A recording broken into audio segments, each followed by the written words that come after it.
You are now listening to the voice of Tamar with Vanessa Santiago.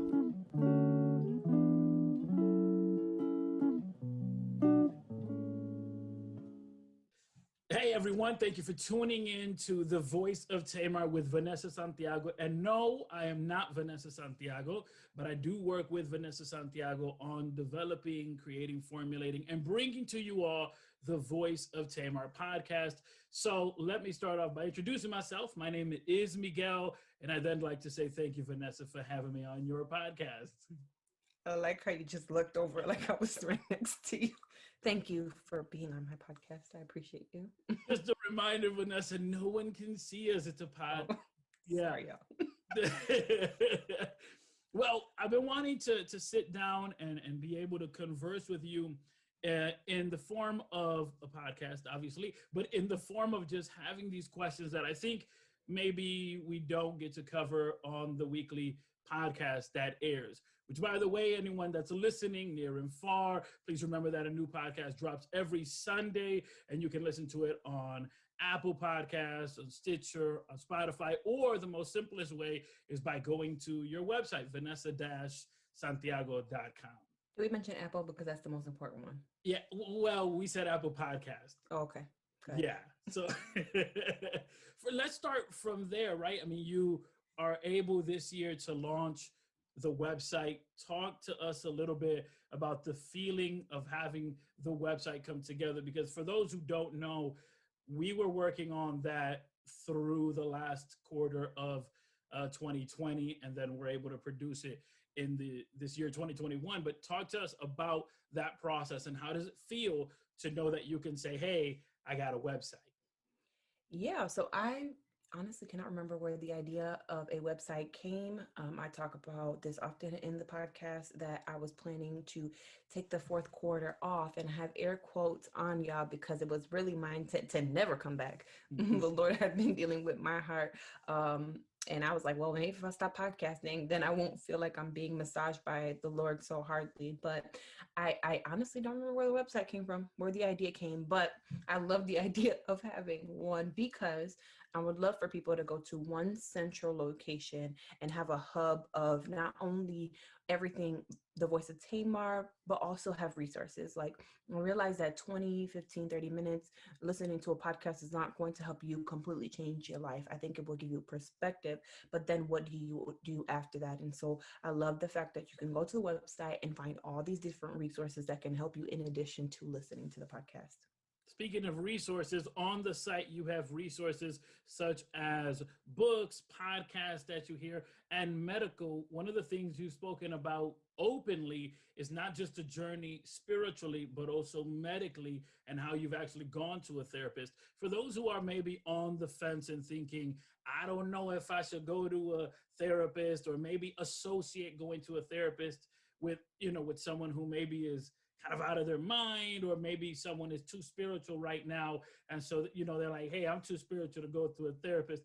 How do we help that person get over the hump and understand it's part of the healing process? Yeah, so I share often that I decided to go to therapy after my brother was murdered April 7th, which the anniversary is coming up, and we're going to do really great things to exalt the name of Jesus and bring awareness to his death. But I realized that at that moment, I was either going to go insane, because we were in the middle of a pandemic. I was still a mom. I was still a student, and I felt so overwhelmed. I'm like, either I'm going to lose my mind or I'm going to go to therapy. And so I think that one of the ways that you can break those mindsets is, one, it's not that crazy people go to therapists.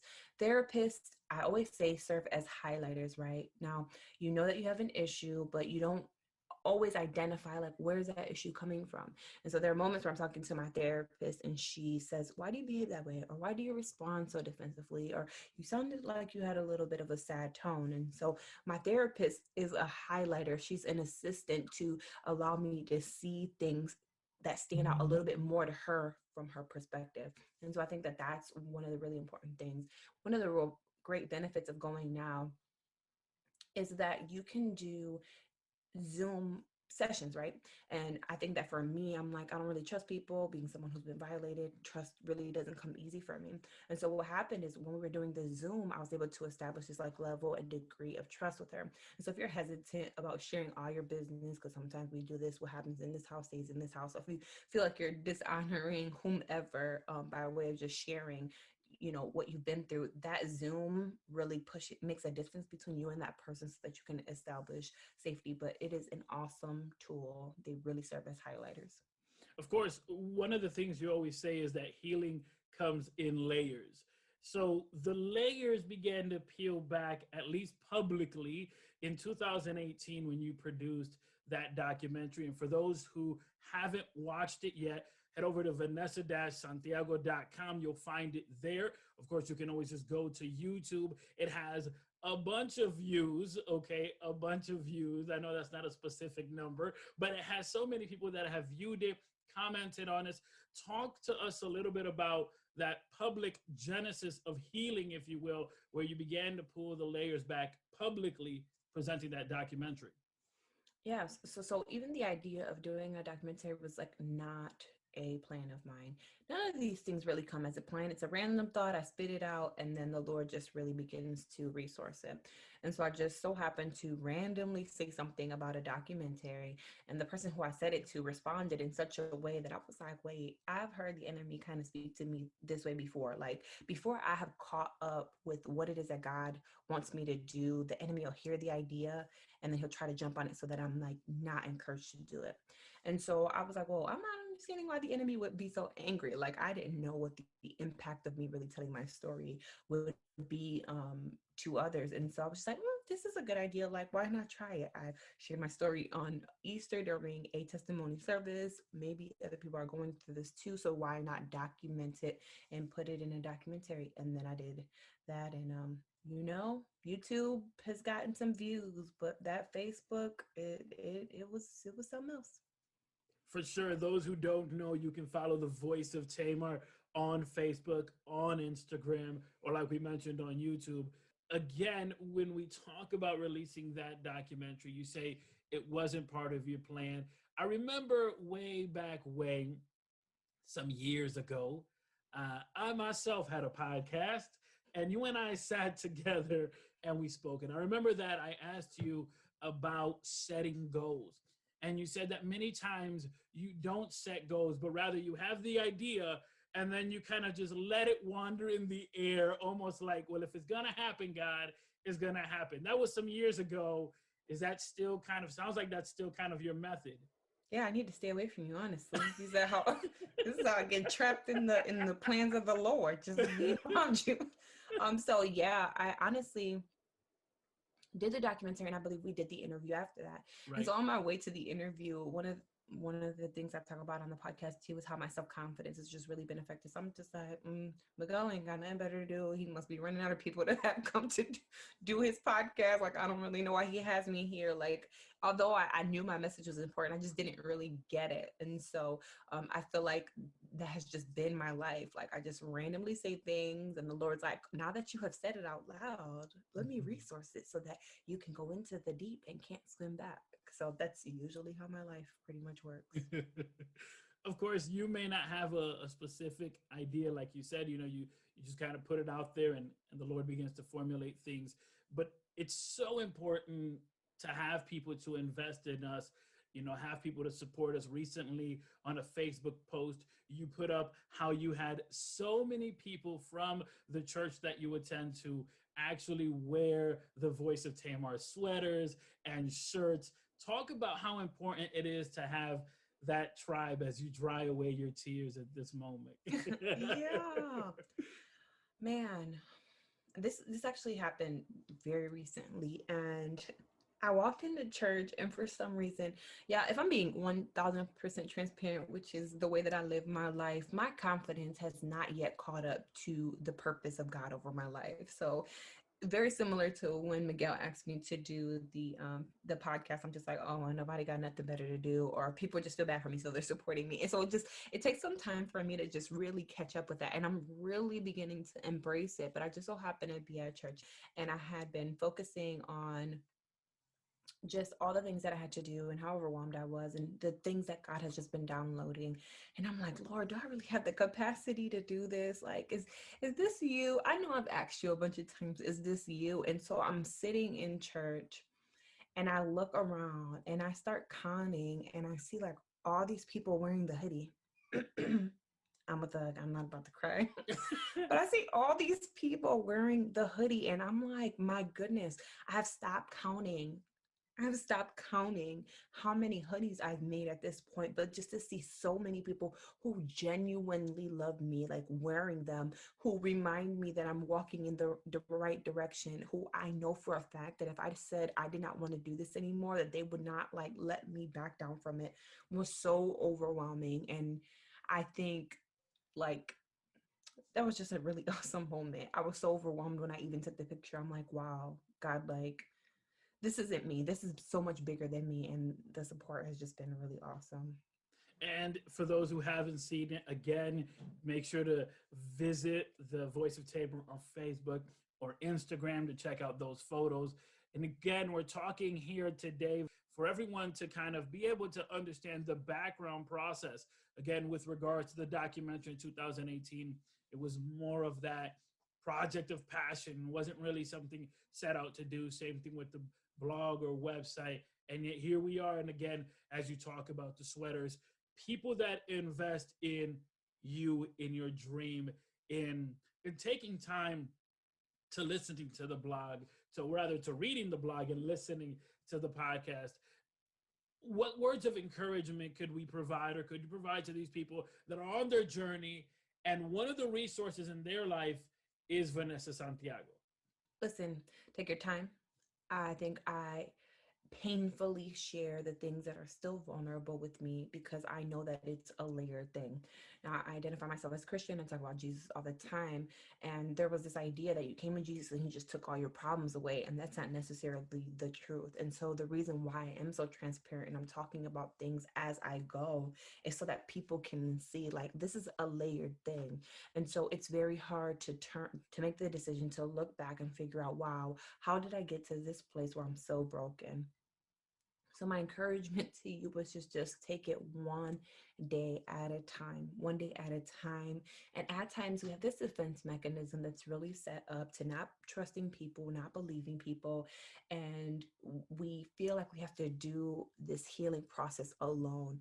And when I tell y'all there's been a team of people who have loved on me and who have walked me through this process, I was literally just talking to my best friend about how there were plenty of moments where she could have divorced me as a friend because I was one, not trustworthy, but two, not trusting of her. And so as a result of that, I hurt her often, but she was definitely graced to be my friend in that season. And I can now be a better friend to her because of the example that she has shown me. But since I never saw that before, since I felt like I was on my own and everybody who came in my life would be someone who would cause me some form of pain, I didn't know how to welcome that in. And so the best advice that I can give you is that you have to have a team when you are deciding to go on a healing journey.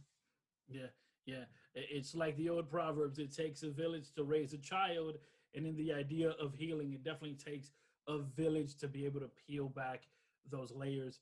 Talk a little bit about having courage after the chaos, right? After that traumatic event, you have that team, you have those people that are around you saying, I'm here with you. Maybe what's the next step as I'm trying to figure out after these traumatic events? What's the next step there? I think that I'm always going to say Jesus. I can't share my healing process without talking about Jesus. And one of the things that I say to people who don't necessarily have a faith walk with Jesus is like, try him out for yourself. Don't get to know him through third party. People misrepresent him all the time.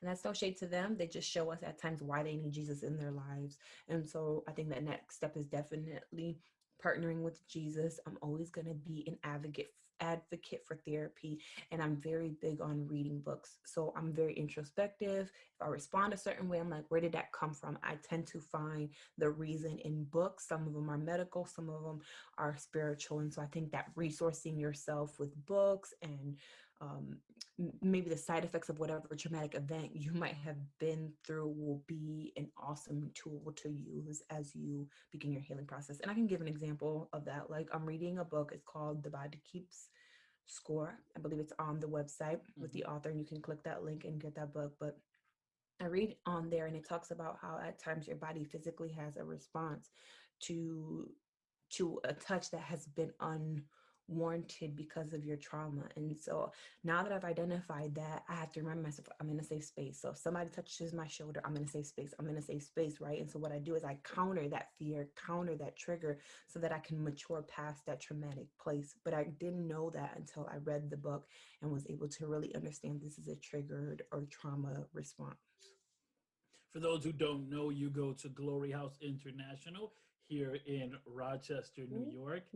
For those who want more information of Glory House International, you can go to Vanessa-Santiago.com and check out information. Have I mentioned that Vanessa has a website? I don't know if I've mentioned that. Anyways, as we proceed, as we proceed forward, talk to us about the influence and impact that your pastor, your spiritual leader, has had on you and your healing process. My goodness, do we have time? Okay, so when I joined my church, I looked at my pastor, and if you know him, he smiles with all of his teeth. Like, I'm joining your church, but I just want you to know I don't trust pastors, I don't like men, and I don't like being told what to do. And he's like smiling with her, like, yeah, okay. And so little by little, he really carried the heart of the Father. And so there were moments where I'm like bugging up against him, frustrated about what he's saying, frustrated about a direction. And he still loved me. Like, he still loved me. He still encouraged me. He still saw the best in me when I seen the worst in myself. So I think that was the beginning of it, right? Because when you've been raped, it being a woman, and being violated by a male, that idea of trust with males who claim to be protective is one that you don't necessarily trust. So that was my first layer. The second one was my pastor got married to his amazing wife, and we were sitting in a chair. I don't even think I told her what my favorite color was, and I just started telling her about all my trauma. And so after that, we really went on a very long journey of not only understanding my behaviors, but why I behaved the way that I did, and just kind of digging and peeling back the layers. And once again, that's not a 2-second process. I think I've been doing this for now 5 years with them, and I'm still going through healing layers. And when I say healing, I think that at times people are like, my goodness, I'm going to sign up for like 2 years of dreadful day-to-day healing. That's not the case. I'm still thriving. I'm still in school. I'm still a great mom. I'm still cooking dinner for my kids. I'm still able to purchase a home. But in the meantime, I'm doing a lot of emotional and spiritual maintenance in my life as I progress forward. So they have been amazing, great supporters. And it's really awesome for me in this season, because after so much time of just healing, of coming to them and telling them that I messed up again, of telling them that I was triggered, of telling them that I'm still experiencing trauma, of bucking up, of being angry with them, I'm at a place where not only do they see the growth and the fruit of all that they have helped me to become, but they also affirm me and support me. So I'm always feeling like a little girl when I see, not a little girl, but just like a proud like daughter when I see my pastors like wearing my hoodie, because they've seen the process and they can vouch for all the healing that I've had. So we're in an awesome season as I am still healing. One of the, I thought, just tremendous episodes of last season. And for those who haven't heard it, please be sure to check out the catalog and library of what last season was. But I thought that there was a moment where you and I were getting ready to release episodes, and you began to talk about the sting and the stain. And I was like, that's a word right there. Because, well, I'll let you say it in your own words. For those who haven't been able to go back and listen to this episode called The Sting and versus the Stain, talk a little bit about this, because I think it has a lot to do with those who are in their process, right? In the episode, you spoke about how you were in a store and you saw one of the individuals that were part of everything. Go ahead. I'm gonna let you. Yeah. Go ahead. Ooh, yeah. It was bad. It was bad. I don't even know how many details I went into on that particular episode, but this particular guy, he had been molesting me and for a long time. He was one of the. It was just bad. Nah, I'm not gonna give you guys graphics, but I just happened to see him right after I had a car accident like 2 days prior to that. It was just a series of bad events. And I just happened to run into him at the dollar store, and he's looking at me like he don't know who I am. And his daughter's like, oh, oh, I haven't seen you in so long. Dad, do you remember so-and-so? And he's like, no, I don't remember her. And I'm like, I know you remember me.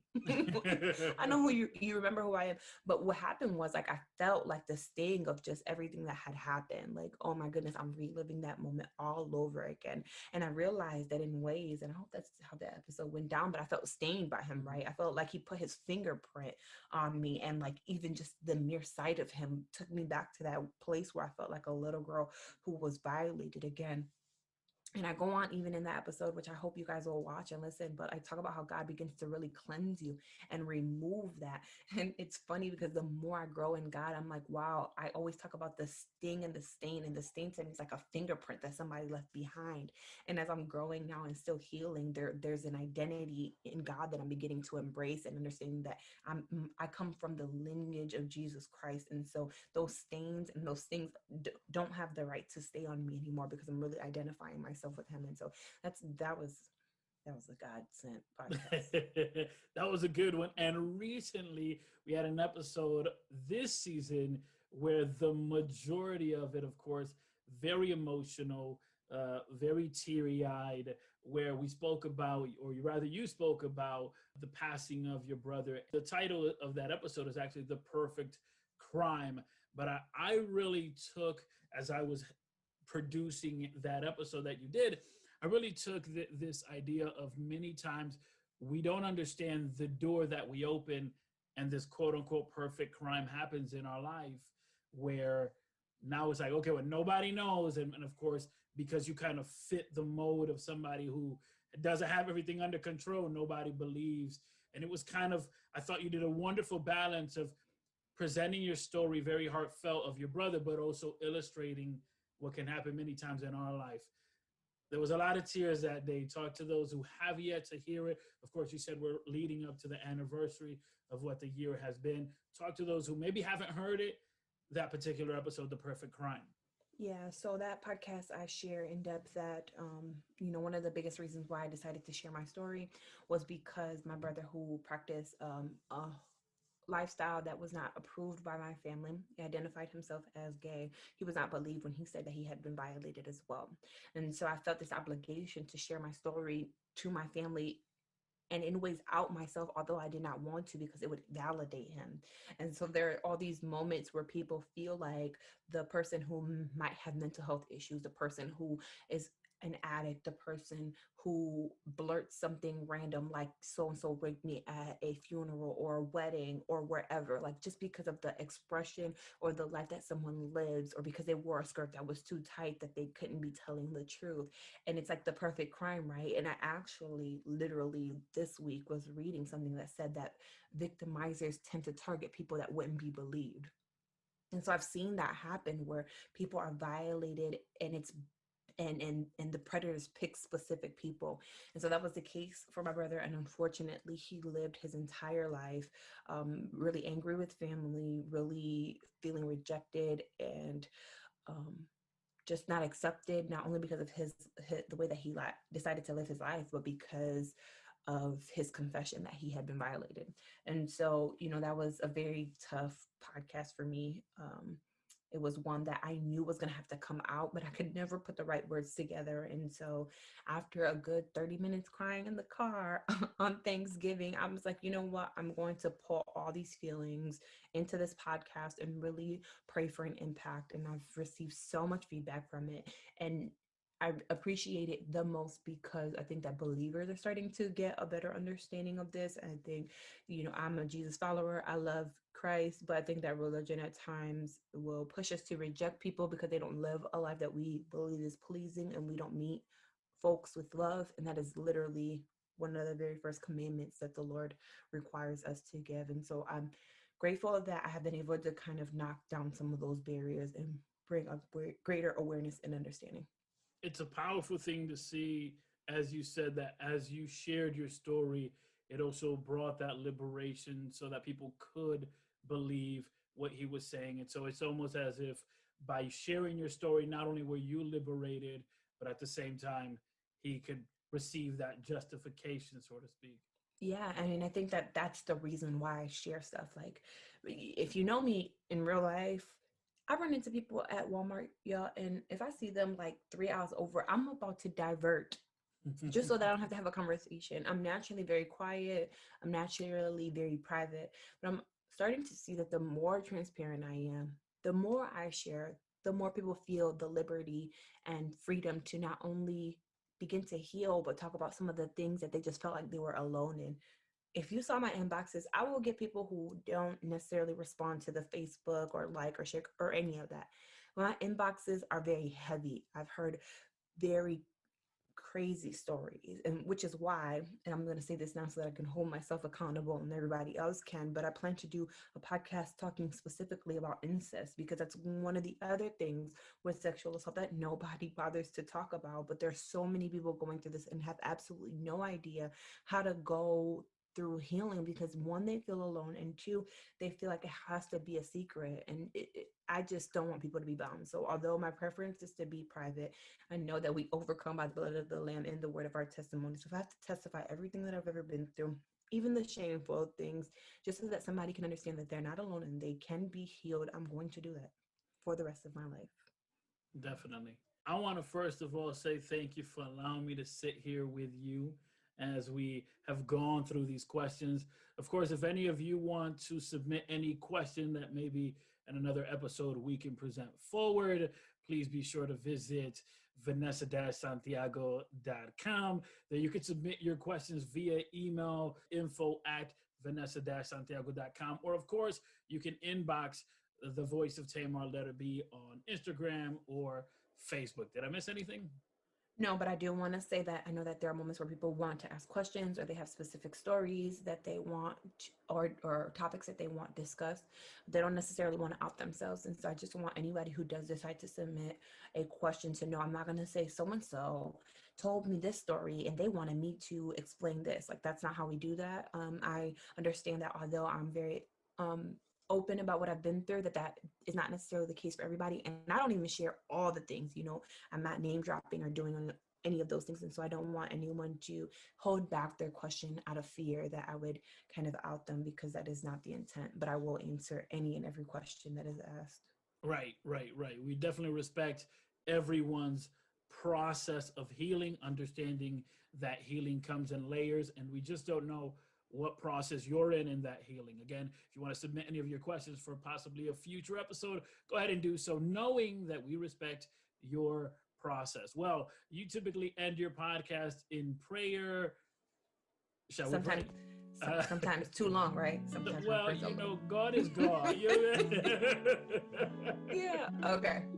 So, Father, I just thank you for this time that we have been able to just talk about this journey. Honestly, it's felt like we went back in time and kind of watched the journey of this all. And so I just thank you for giving me the privilege to share my story, which kind of sounds a little bit crazy, but I know that only you could give me the courage to do so. And I just also thank you for Miguel, who has partnered with me in my tardiness at times, in my resistance, in my fight, but has continued to push not only my vision forward, but give me the courage and encouragement as I go on. I pray that you bless his family and everything connected to him, and that you would, for his name, even to people that will expand everything that he has been doing, Lord. I also thank you for everybody under the sound of my voice that has taken the very brave decision, or has had the courage to heal. I pray that you would just surround them with your love and with your compassion, that you would align them with people that love them, that they would have the courage to begin to heal, and that they would know that they're not the only ones who have gone through this, that they would know that they break generational curses when they decide to confront those things that have tried to keep not only their generation, but the generations before them bound. I just bless you, and I just pray that you would allow this podcast to reach anybody who needs to hear it, and that they would be confronted with your Holy Spirit and your love that just covers all things, and that will begin that healing process with them. God, I thank you that they never feel alone in this, in the mighty name of Jesus. Amen. Thank you, everyone, for listening. Of course, be sure to leave a review or comment if you're listening through Apple Podcasts, 5-star preferably, but anything counts. Thank you so much.